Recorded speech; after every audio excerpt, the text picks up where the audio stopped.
datang.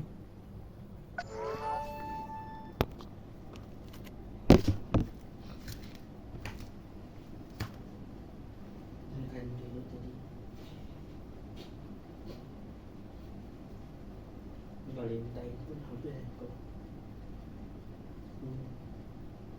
Daripada Valentine pun dah kembung. Kembung sebab ni lah, sebab kau apa?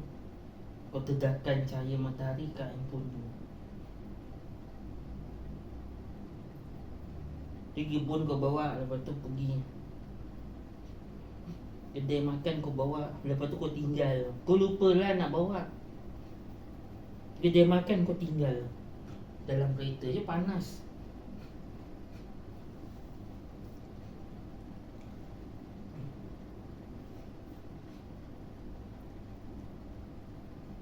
Tu lah better ni kembung. Sebab dia lupa. Makan lupa selalu bawa.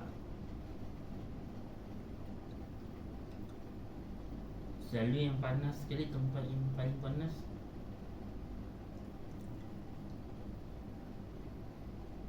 dekat dengan laut. Itu yang mana kau tinggal, ya dia kembung.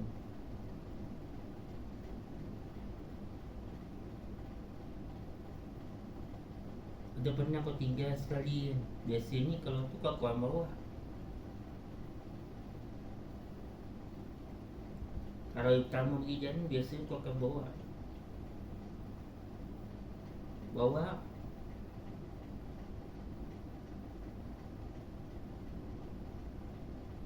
Lepas tu kau tinggal kat bilik. Mandi lah, mandi. Mandi laut je. Apa kau tinggal dia kembung. Masa tu lah, masa tu kan panas kan. Tang tu kan panas.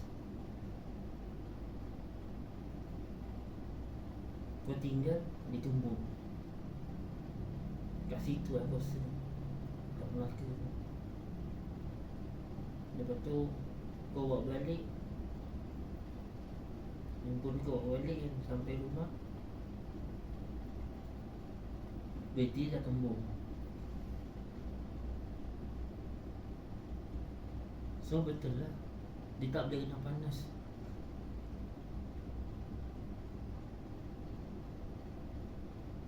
Saya baru ijat dia tahu handphone kau rosak bak ni.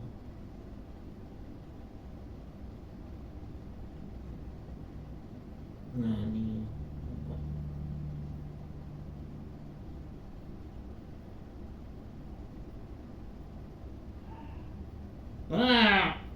ada yang masuk.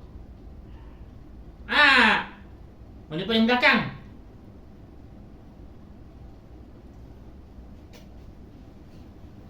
Tu 20 jam lah. 1 kali 8, 2 kali 8, 3 kali 8, 4 kali 8, 5 kali 8. 5 kali 8 banyak juga tu. Banyak juga tu. 1 kali 8 dah, 2 kali 8 dah, 3 kali 8 dah, 4 kali 8 dah, 5 kali 8 dah.